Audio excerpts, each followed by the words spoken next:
Yeah, it's good to get a healthy body back because we were down. We're already shorthanded right now. And to get Lance back is another big body and a guy that can stretch the floor. And he's one of our best shot blockers as well.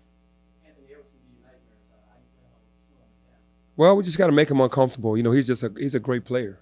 He's potential number one pick in the draft. And as you can see, he can not have it going for a half and come out and have 30 or 40 in the second half. So we just have to continue to make him feel uncomfortable as possible and attack him on the offensive end as well.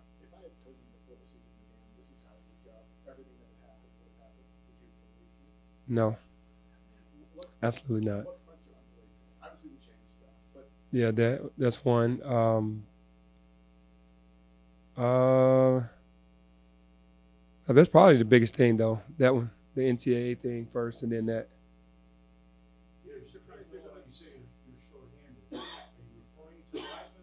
No, what I'm saying was, we need all the bodies we can get. Like even in practice, we're shorthanded in practice with only having 10 guys to practice and things of that nature. So that's what I mean.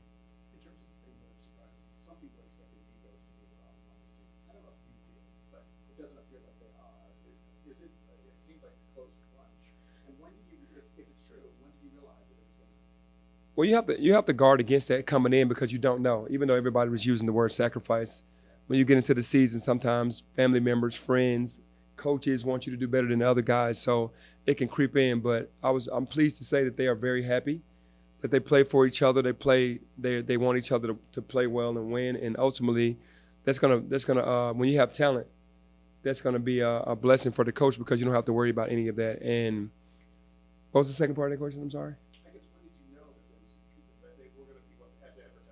Well, I think I noticed that right away. That the way that they started sharing the ball early, the way that they were, cheering for each other on the bench when the guys were out of the game, how hard they were cheering for their teammates. So they bought in right away.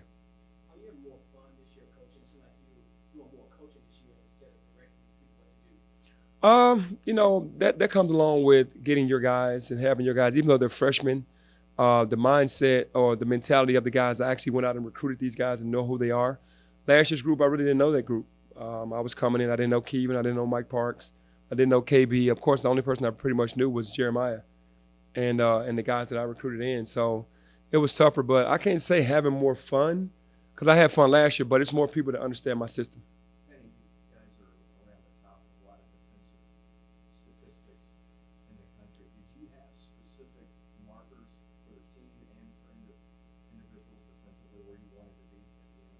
Well, we just wanted to go out there and just, as a group, just shut people down, put them in the lower percentile of shooting from the field, from the three-point line, and keep them off the free throw line. And that just happened to be what it is now. But I didn't have specific guys saying, hey, I need you to be Defensive Player of the Year in our conference. I need this. It's just collectively, this is what we need to do to shut people down. The most difficult player that we played thus far is coming tomorrow. He's so dynamic in all areas. He's a four-level guy. He's threes, free throws, dunks, post-ups, pretty much everything. We didn't have a New Year's resolution for the team. We haven't set any goals since the New Year's happened. We set them from the beginning, and we're trying to, you know, get those as we go along. I think they fear our offense, how deep we are. When you have five guys in double figures and the ball is shared, you can't just key in on one guy. So I'm sure a lot of teams fear our offense more than our defense, even though we're ranked high in some defensive categories.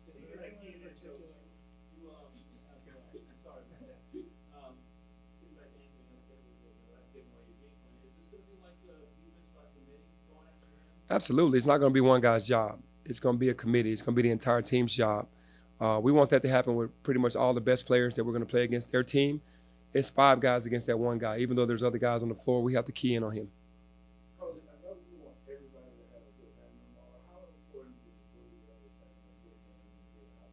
Well, we want that. As a coach, I would love for him to come out of a slump. He's in a miniature slump or even a big slump in his mind, but we know he could get going at any time. I would love to see him shoot the ball well tomorrow and get going because he is a weapon for us.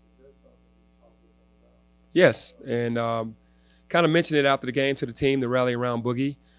We can't adjust a ton, but we're going to give him opportunities to make his plays, and hopefully he takes advantage of those.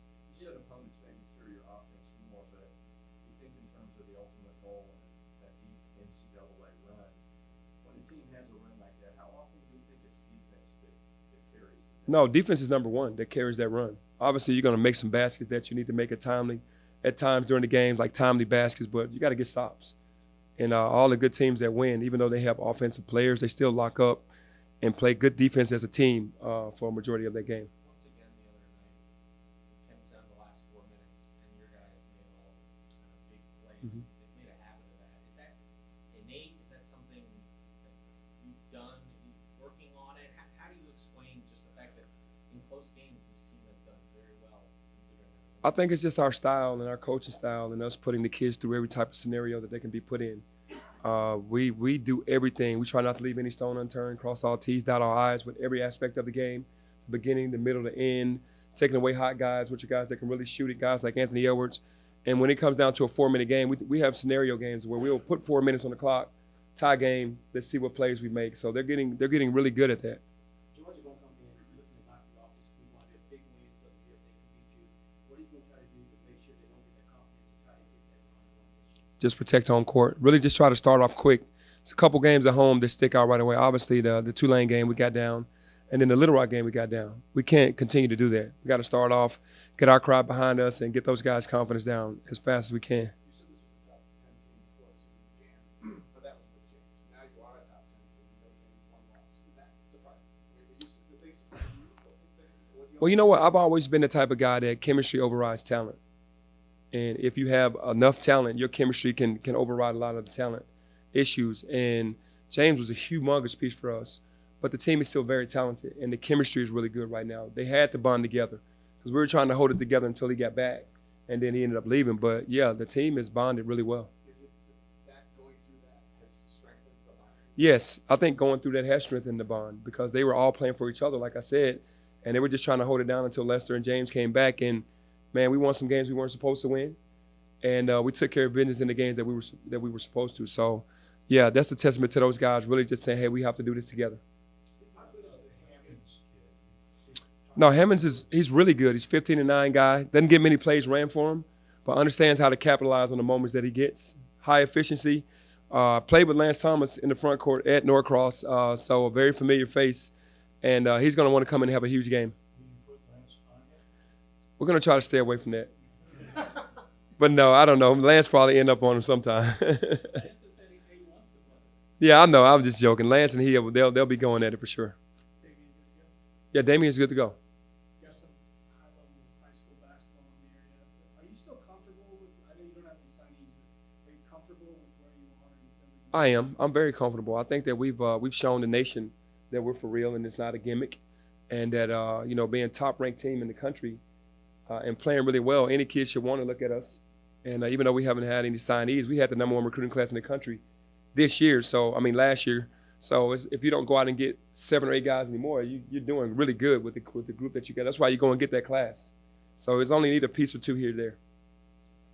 Coach, this is the last game before you get totally in the conference. Are you going to make a big statement out of this? Well, we want to. When I was a player and we had these type of games, man, it was always telling each other, this is a statement game. This is a game where we're on our home court. We don't let anybody come in our building and beat us. We're the aggressors from the beginning to the end, and they don't get out of here with a win. So I'm the same way as a coach. You're going to always feel that way in any game, but especially in the big games. It's a statement game because we're a higher ranked team, and the team is coming in here trying to beat us. That has definitely played a really good schedule thus far. They played Michigan State. They played Dayton. They played some really good teams thus far, and they've only lost 3 games. So we can't give them any room. Can't give them any breathing room. That we're here, that we're not. This is not a gimmick. That we're the number 9 ranked team in the country for a reason, and we have to protect home court. All right, thank you.